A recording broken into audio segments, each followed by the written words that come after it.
Hello, I'm Doug Muzzio. This is City Talk. It's almost over. Less than a week to go, and this maddest of New York City election seasons ends. No more ads, no more debates, no more negativity.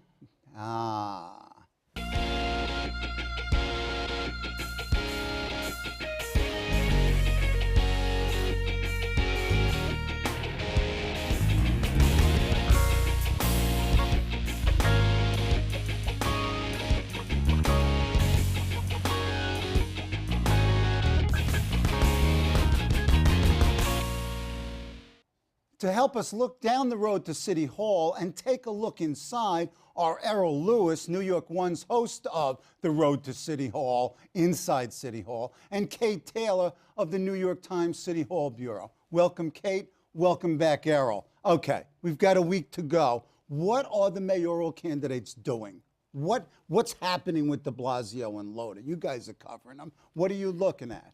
Well, unless something major and unexpected happens in the next week, there's not really time to change the dynamic. I mean, de Blasio is ahead by 45 points. He's on track to potentially beat the record for the largest victory ever in an open mayoral race.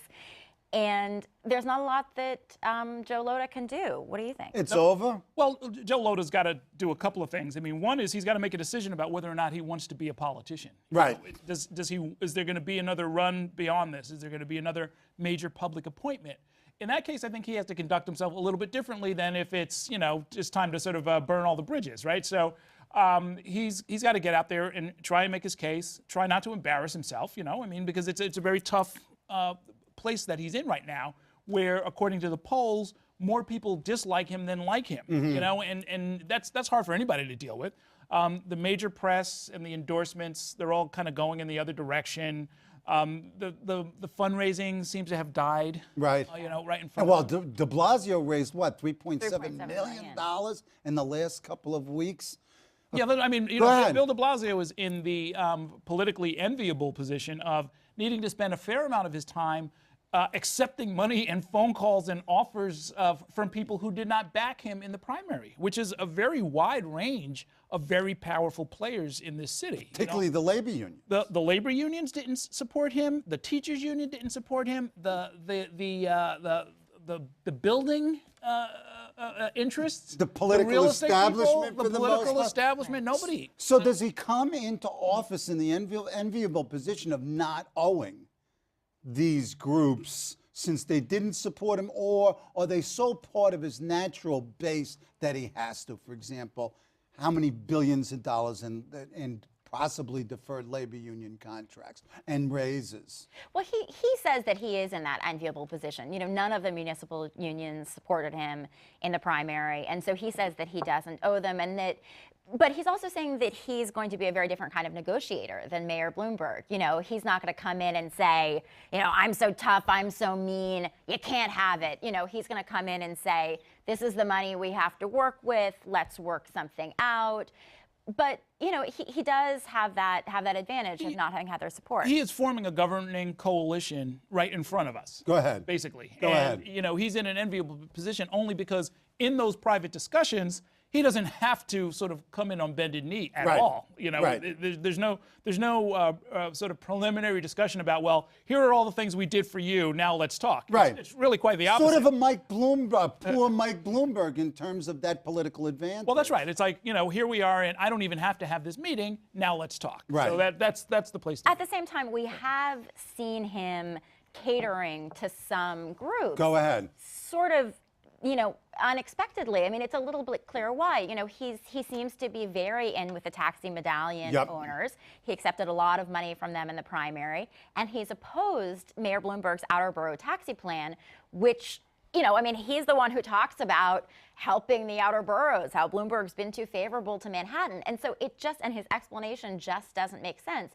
Similarly with the anti-horse carriage people, he really courted their support, and in return, this animal rights group heavily backed this advertising campaign against Christine Quinn. And I think if you look at a timeline, really began her decline in the polls, certainly. So that. Oh, you mean the $1 million that were spent attacking her? mayor, and Right. sort of clearing the space so that he could win. Yeah. Yes. Yeah, I think so? I think he would probably take the phone calls from the folks who made that happen. Okay. Yes. Okay. So you two, you've got a little bit less than a week. What are you looking for? What in the sense of the stories in the back of your head? What's the frame that you're looking at this race through? I think at this point, we're really looking ahead to what kind of mayor he's going to be. I mean, as I said, unless something major happens, he's going to be mayor. So the next week is I can go to Turkey, which I am for a week, and come back the day before Election Day and not miss anything. You know, he's already giving signs Yes. of what kind of mayor he's going to be. He's already dialed back his passionate rhetoric. You know, in the second debate, he didn't bring up the tale of two cities until the last few minutes. Right. When he talks about crime and policing, he's talking much more about keeping the city safe. Yep. Much less about, you know, he's still talking about reining in stop and frisk, but he's talking about reining in the overuse of stop and frisk, not ending it. So we're already seeing how he's going to modulate as he turns into the mayor. Sure. I mean, clearly, I mean, it seems to me that the campaign has been much more muted and nuanced since the primary, but he's got to govern. Well, that's right. And so he's already begun, I think, at least mentally, sort of shifting, although he has said repeatedly publicly that he takes to heart the example of Tom Suozzi in Nassau County, who was ahead 22 points and then lost 4 years ago. He was sitting right where you were sitting a week before he lost, and he sat on $2 million. Yes. So de Blasio has made clear he's not going to do that. I'm kind of curious about Lhota and what he does. Yeah, go ahead. There's this problem of how to be an urban Republican. Frankly, it's a national issue, right? Right. You go back 20 years ago, you had Republican mayors in Los Angeles, New York, Indianapolis, Jersey City, and there was a way of being an urban Republican. It was sort of a Jack Kemp kind of a style, somewhat socially liberal, although not in all cases, but you had credibility. Right, and fiscally flexible, though conservative. All of those folks are gone. And so Joe Lhota has a doubly hard assignment running for office for the very first time. Okay, how do I sort of recreate urban republicanism? And that is a larger task that I hope is going to get some discussion, and we might be able to see some of the hints of where that might end up, even in this last week, depending on how he campaigns. And I think one of the problems for him has been that, you know, New York City, which is, of course, heavily Democratic, has only in recent memory elected Republicans when they felt that the city was in a crisis. You know, Giuliani was elected when there was a lot of disillusionment with the Dinkins administration. The crime rate had been extremely high. It was starting to come down, but it was still very, very high. And then Bloomberg was elected right after 9/11 when, you know, the city felt very uneasy and anxious, and Giuliani endorsed him. So right now, there's no crisis. Things are going pretty well. People mostly feel that a lot of things are going pretty well. That's right. And they feel like they can finally elect a Democrat like they always wanted to. Right, and also the electorate is totally different than it was, certainly in 1993, 1997, even 2001. The people who were even voter eligible at that time, not counting the people who died, moved out, it's a different electorate. It's a much more diverse racial and ethnically. What is that? Well, here's how it plays out. Every time Lhota says we can't go back to, and his first major ad, or his most effective ad, has been, we don't want to go back to the past. We don't want to go back to the mid to early 90s. That ad was a tough ad, though. It's a tough ad. Actually, I thought it was brilliant. It's a tough ad. But, you know, 40% of the city's voters were not here back then. So they don't know what he's talking about. And, you know, the old adage that elections are always about the future and not the past, well, he violated that. And then secondly, you know, nobody really will know kind of what he's talking about. So even if he wanted to make some sort of a nostalgic appeal or nostalgic fright appeal, that doesn't work either. And, you know, there are two aspects to being mayor. There's the managerial leadership side, and then there's the symbolic function. Sure. You know, you're the head of the city. And so the polls suggest to me, from what I can see, is that people are more interested now in those symbolic questions. Does this mayor understand people like me? That was never true for Mayor Bloomberg. No. Except for about 69 other billionaires, right? That's right. But now people are, I think, going to sort of claim their peace dividend now that the war on crime has been largely won, in the form of, you know what, we want a mayor who we can talk to about our lives and our neighborhoods and our hopes and our future. Not because there's a crisis, but because we just want somebody who we think understands us. Yeah, but Kate, by saying that, it's more than understanding. We need things. Not only does he have to understand this, but he has to understand our needs, and our needs require money.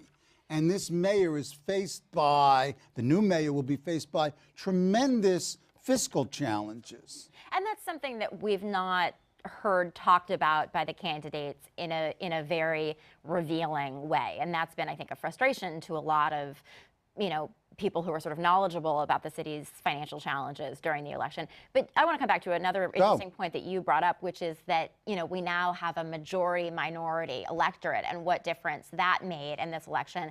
And, de Blasio really is a 21st century mayor in, I mean, he's married. He looks like to the a black demography. Come lesbian. on. Modern American family. Yeah. He's got, these mixed race children.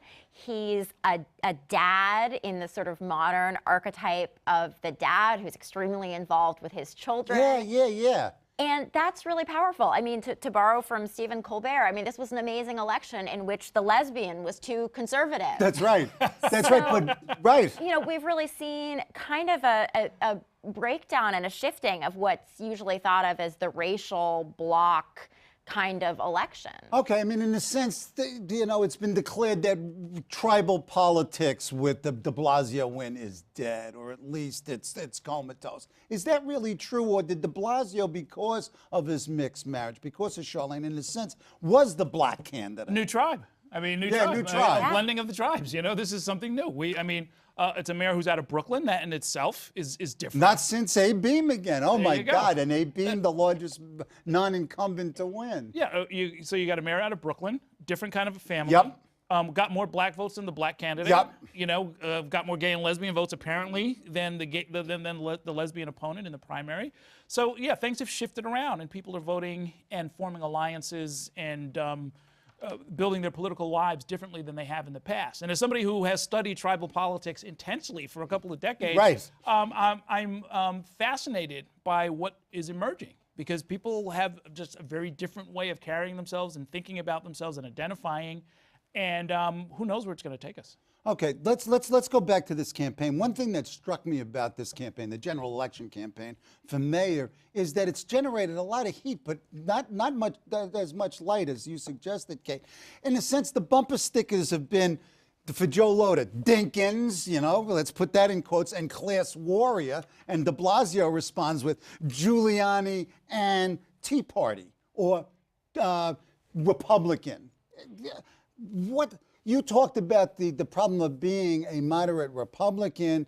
Has the Tea Party killed the Republican Party or severely damaged it? It's really hurt Joe Lhota. I mean, and obviously the government shutdown really hurt Joe Lhota. I mean, it wouldn't have changed things dramatically, but certainly when he had to come into the first debate in the midst of this crisis in Washington, and de Blasio could just point at him and say, look what your party is doing to the country. And obviously New Yorkers, again, overwhelmingly Democratic, felt that the Republicans in Washington were just doing a terrible thing. So that was really the disadvantage that Joe Lhota didn't need. And let's keep in mind, this is not the only jurisdiction where this is playing out. Right. I mean, the Republican incumbents for county executive are under severe pressure in Nassau County, Mangano, Westchester County, Astorino, right? And a big part of it is because of the shutdown and the antics of the Tea Party. The brand, you can go as far as Virginia, actually, where the Republicans are about to lose what should have been a winnable governorship. Absolutely. And it's all because of the way this has played out nationally. And there'll be a case to be made, assuming that the Democrats have a sweep on November 5th. When they do the autopsy on November 6th, right. There will be a repeated sort of stronger case that, guys in the Republican Party, we're going to have to change the brand unless you never want to win any purple states or any big cities again. I mean, it's really a politics. I mean, without going into national politics, we're really seeing a politics of extremism that really is ultimately going to be isolating, no? Yeah, and I think that what we're also seeing in this race is still the after effects of the financial crisis and the recession. I mean, I think that Occupy Wall Street, this feeling that Wall Street really, inflicted this horrible crisis on the country.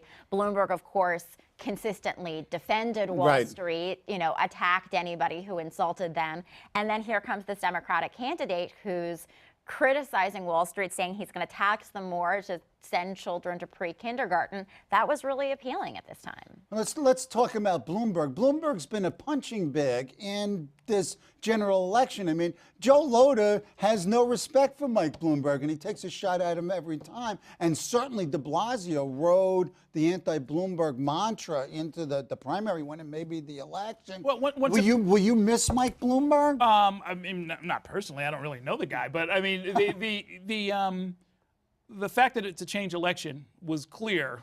There were some rumblings about it, but there's no way to interpret the results in the Democratic and, frankly, the Republican primary as other than a change election. On the Republican side, there was another billionaire who spent $5 million, and even the Republicans said, we don't want John Catsimatidis. Right. So, this model, this mayor, this administration, and its style, very interesting when you parse the numbers. The polls say New Yorkers appreciate what he did and have a positive feeling about it, but it's time for a change. So, great party, but the party's over. I mean, that's, really what people are saying. Yeah, it's very contradictory. I mean, as you said, they appreciate a lot of his policies, no smoking in restaurants and bars. Plant a million trees. Parks. Bike lanes, all the public health stuff. And, on the question of how, whether they approve of him and the direction the city's going, they're kind of evenly split. But yet, they really don't like what he represents. I mean, you talked about this earlier, the idea of, thinking about the symbolic nature of what the mayoral candidate represents. They don't like that he's from the Wall Street class, that he identifies with those people. And he's this kind of, father knows best, arrogant, and bossy everything. Guy. Right. Yeah, I mean, he's the philosopher king. Come on. Now we've got pals running for office. Well, that's right. And look, there's something to be said for that. I mean, I believe in politics. Me too. I mean, when the response to a federal judge's ruling on stop and frisk, finding that it's unconstitutional, for the mayor's response to be, not only are we going to appeal, which he has every right to do, but to insult the judge. And say she's an ignorant woman. I mean, come on. And then the Manhattan DA says, wait a minute, we may have to indict cops. Excuse me. That's the kind of the Bloombergian excess that I think people have grown a little bit weary of. It's one thing to have your kids in schools that are troubled and confusing and, and you've got a lot riding on it because this is your kid. And then it's another thing for him to, put in a chancellor like a Kathy Black and then insult anybody who thinks that it's a bad idea. I mean, so his style, I think, has gotten him in some trouble. I think he's visibly upset that he's maybe not as well liked or as respected, or the gratitude isn't overflowing from every source. But I think in time, and I've said some of this to some of his commissioners, that the numbers speak for themselves. The job you did speaks for itself. You guys had a great run. Just let the history speak for itself. You don't have to get involved in sort of arguing with people and insulting people and all of that stuff. Like, just try to exit gracefully. Oh, nice. Okay. The key question about de Blasio, and you folks have broached on it, is can he govern? Can the messenger deliver on the message? And that gets us to the point of who's in this administration coming up? Who's advising? What do you folks know that we should know?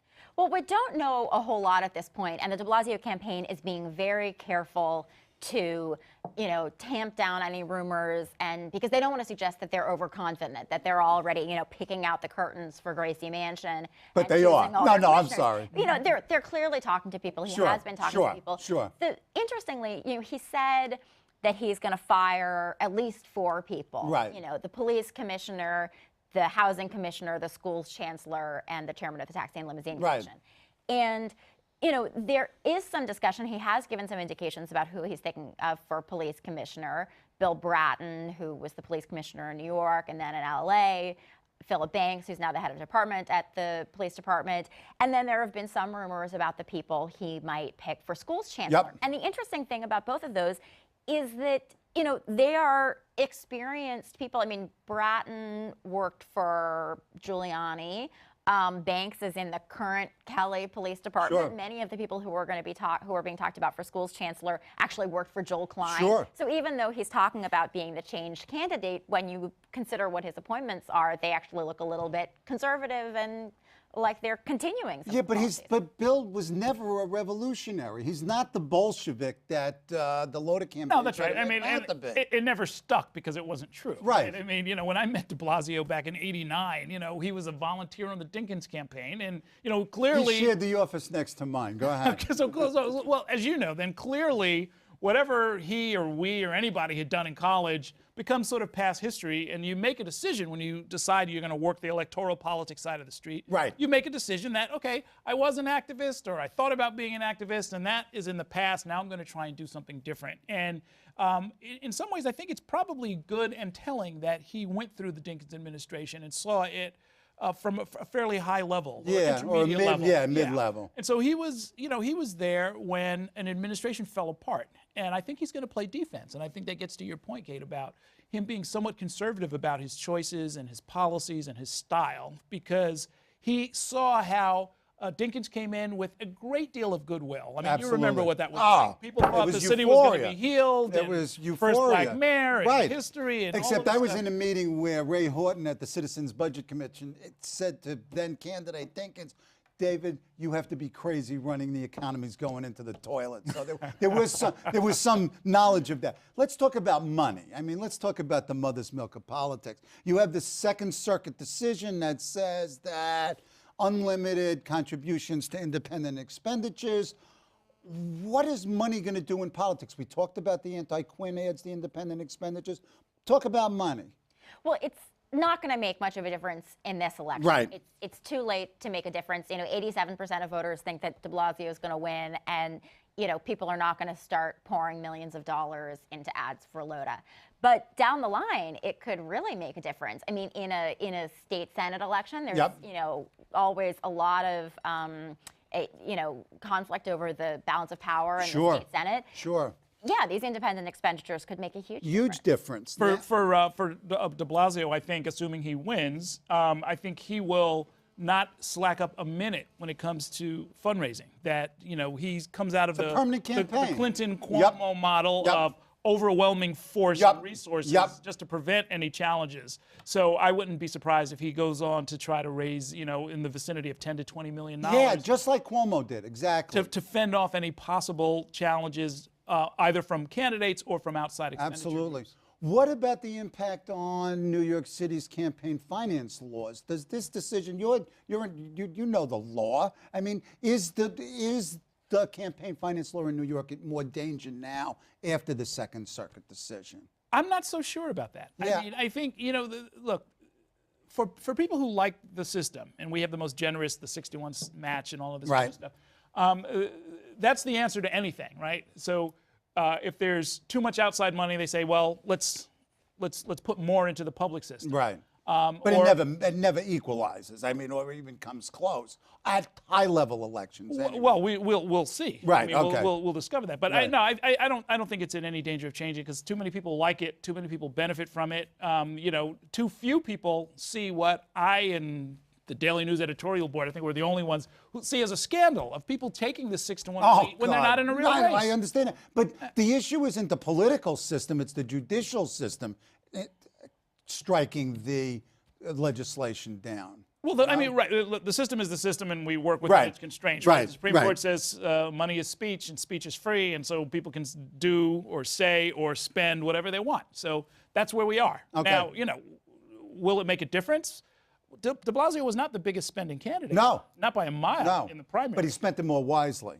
Yes. Apparently. That's right. Okay, let's talk about debates. You moderated a couple of these debates. 13. Not 13, and then, there's a debate tonight rescheduled for the Sandy situation. Let's stop there for a second. Should they have rescheduled the debate from Tuesday to Wednesday? It's bizarre. I mean, to make this, so de Blasio and Lhota together put out this statement saying we need to reschedule the debate from Tuesday to mark the anniversary of Hurricane Sandy. I mean, having a debate in the mayoral election is about the most important civic thing that we can do. Right. How that isn't an appropriate thing to do on the anniversary And one of the hurricane lead question probably would have been talking about Sandy. I think the two of them made decisions that work for them and for almost nobody else. So for Lhota, it gets him a chance to sort of establish that he's looking out for the Rockaways in Right, Staten Island, right. which is his electoral base. For de Blasio, it burns off one more day in an election where he's up 40 points. Right. And then the clock's moving. Yeah.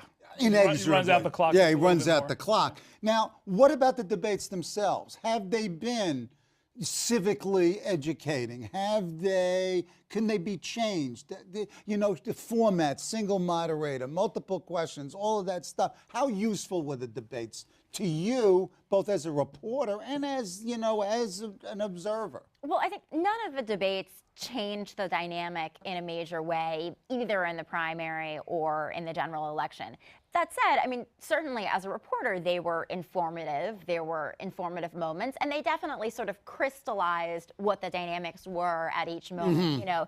There was, the Democratic primary debate when Chris Quinn was still regarded as the front runner, and so everyone was piling on Quinn. And then, of course, by the last Democratic primary debate, Bill de Blasio had surged into the lead, and everyone was attacking Bill de Blasio. So, they've been interesting theatrical spectacles to illustrate what else was going on in the race. In the debate last week, we saw Joe Lhota, aroused out of his slumber. That first debate, going what on was the he attack. doing? And so that's been really interesting to see. And similarly, we saw Bill de Blasio dialing back his rhetoric and then, making these kind of strange, ambivalent statements about pedestrian plazas. So they've given, people who are paying very minute attention to these issues fodder to talk about, but none of them have been. I'd say, I mean, throughout the first debates that I moderated started like in January and February. Right, and, really. And it was fascinating to see, and I learned a lot in the process, not from the candidates so much, but from the organizers. Right. So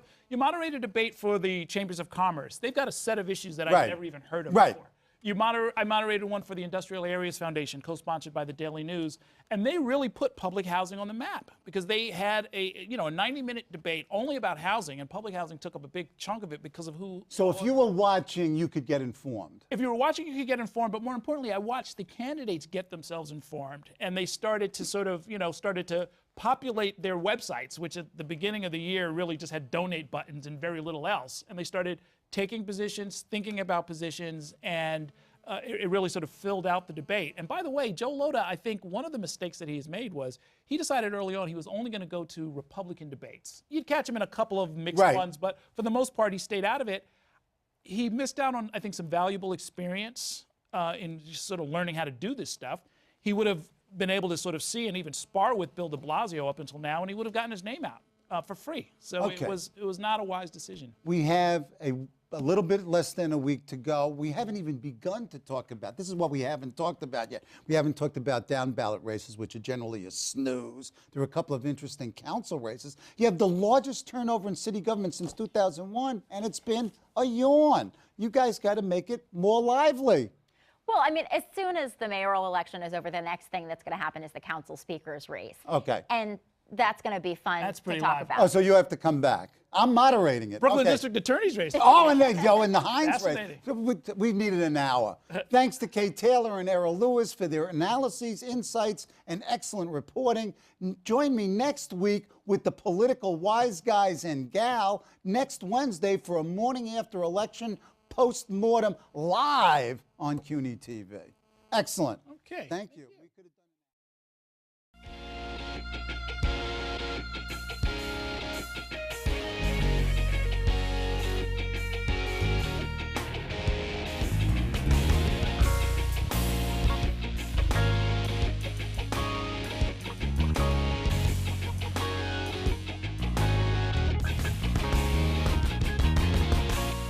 Hello, I'm Doug Muzzio.